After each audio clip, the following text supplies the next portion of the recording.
یہ تھوڑا مہنگا ہو جائے میسج والا کام, تاکہ اس سے تھوڑی جان چھوٹے, آمین تو کہے نا یار. اللہ کرے اس پہ تھوڑی سی ہماری نظریں ہٹ کے کسی اور طرف بھی جائیں. اور بھائی ہے دل کے لیے موت یہ مشینوں کی حکومت.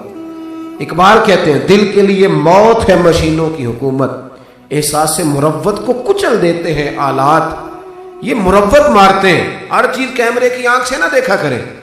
کئی دفعہ کیمرہ بڑی چیزوں کو دھندلا بھی دکھاتا ہے, تھوڑا اوپر سے ہٹا کے دیکھیں, سنیں اور یاد رکھیں. حضرت سیدنا عمر فاروق فرماتے ہیں میں مسجد نبوی میں حاضر ہوا تو منظر یہ تھا کہ اللہ کے محبوب مصلی پہ بیٹھے تھے بیت اللہ شریف کی جانب پشت مبارک کر کے, اور جناب ابو بکر سامنے بیٹھے تھے اتحیات کی حالت میں. کہتے ہیں جب دونوں کا انداز دیکھا نا, گردنیں جھکی ہوئی ہیں, میں نے سلام تو لیا, سلام کا جواب بھی آیا, پر گردن نہ اٹھی دونوں کی. کہتے ہیں میں سمجھ گیا کہ ابو بکر نے بات ساری سنا دی ہے. یار جب نئے لوگ مل جاتے ہیں تو پرانے کہاں یاد رہتے ہیں. میاں صاحب نے کہا تھا نویں نہ یار بنائیے. وانگ اے تساں آکھیا, میں نہیں جی آکھیا. وانگ کمینے لوگ بھائی, اتنا درویش ہو کے اتنا سخت لفظ کا. میاں صاحب بڑے ٹھنڈے آدمی تھے, پر کمینہ کا اسے جو پچھلے چھوڑ کے نئے بنا لیتا ہے. پاویں سونے ملن ہزاراں, آسانی یار بٹاؤنا.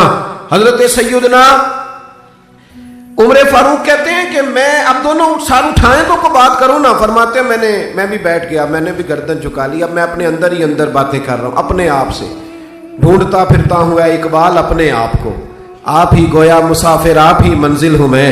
فرماتے میں سوچنے لگا کہ حضور ناراض ہوں گے تو میں ابو بکر کے پیر پکڑوں گا, حضور اگر زیادہ ناراض ہوئے تو میں عثمان غنی اور مولا علی کو سفارش کے لیے لاؤں گا. میں تو اپنے دل میں باتیں کر رہا تھا, پر یہ دونوں بولے تو بات آگے بڑھے نا, یہ بات کریں تو بات آگے بڑھے. حضرت عمر کہتے ہیں جب دونوں نہ بولے تو میں خود ہی بولا. میں نے عرض کی یا رسول اللہ مجھ سے غلطی ہو گئی, میں بھول گیا, جب ابو بکر نے کہا تھا تو مجھے معاف کرنا چاہیے تھا. حضرت عمر کہتے ہیں اللہ کے محبوب نے گردن مبارک اٹھائی تو حضور کی آنکھوں میں آنسو تھے. کیا لفظ تھے, کیا انداز تھا. جناب عمر فرماتے مجھے نہیں پتا تھا کہ ابو بکر کی اتنی اونچی شان ہے. نبی کریم نے فرمایا عمر کیا تم میری خاطر میرے صاحب کو ابو بکر کو چھوڑ نہیں سکتے تھے. فرمایا تمہیں یاد ہے جب تم ننگی تلوار لے کے کہا کرتے تھے کہ میں محمد ابن عبداللہ صلی اللہ علیہ وسلم کا سر کاٹوں گا, تیری ساری قوم تیرا سارا شہر سب لوگ میرے مخالف تھے. اور فرمایا عمر یہ اکیلا ابو بکر ہی تھا جو سینہ کھول کے کہتا تھا کہ میں محمد عربی کی حفاظت کروں گا, یہ اکیلا تھا. فرمایا مجھے سارا کچھ بھول سکتا ہے پر ابو بکر کی وفائیں نہیں بھول سکتی. حضرت عمر فاروق فرماتے ہیں حضور بات کر رہے تھے تو حضرت ابو بکر کہہ رہے تھے نہیں یا رسول اللہ مجھ پر تو اللہ رسول کا احسان ہے. بھائی ضرورت کے لیے کسی کو نہیں بنایا, بلکہ میرے محبوب نے فرمایا جس سے وفا کی ہے نا پھر وفا نبھا کے دکھائی ہے.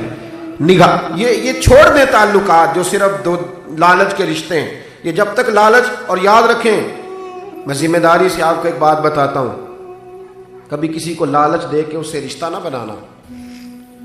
ہم بڑی کوٹھیاں دکھا کے رشتے کرتے ہیں, کسی کی پجاروں اپنے دکان کے سامنے کھڑا کر کے ہم رشتہ کرتے ہیں. جب آپ لالچ دے کے رشتے چلاتے ہو نا, دوستی ہو یاری ہو رشتہ داری ہو, تو یہ لالچ انسان کا کبھی پر نہیں ہوتا. ایک دفعہ دو گے کہ 100 دفعہ دو گے, لالچی کو تو دیتے رہو گے تو پھر کام بنے گا, اور جہاں بریک لگاؤ گے وہاں وہ ناراض ہو جائے گا. کبھی لالچ کے رشتے نہ بناؤ کبھی. یہاں شیخ شہاب الدین سہروردی رحمۃ اللہ علیہ کے ایک درویش نے ان سے کہا کہ بابا جی لوگ تبلیغ کرتے رہتے ہیں اور آپ ہر وقت مصلی پہ بیٹھے رہتے ہیں, آپ بھی کچھ سنایا کریں, مریدوں کو کچھ درس دیا کریں. تو حضرت شیخ شہاب الدین سہروردی کہنے لگے کہ میری طرف دیکھیے گا. شیخ فرمانے لگے کہ میں عبادت کر کے اپنے رب سے لیتا ہوں, اور اگر میں اس سے لوں گا نہیں تو مریدوں کا دوں گا کیا, کچھ لوں گا تو آگے بانٹوں گا نا.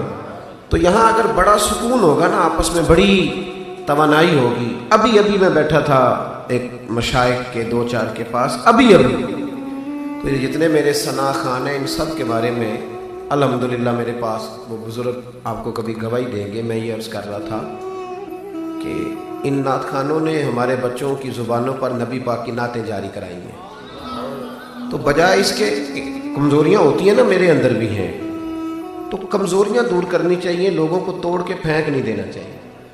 جہاں کوئی کمزوری ہے اس کو ہم صحیح کریں گے، ہم اس کو توڑ کے نہیں پھینکیں گے.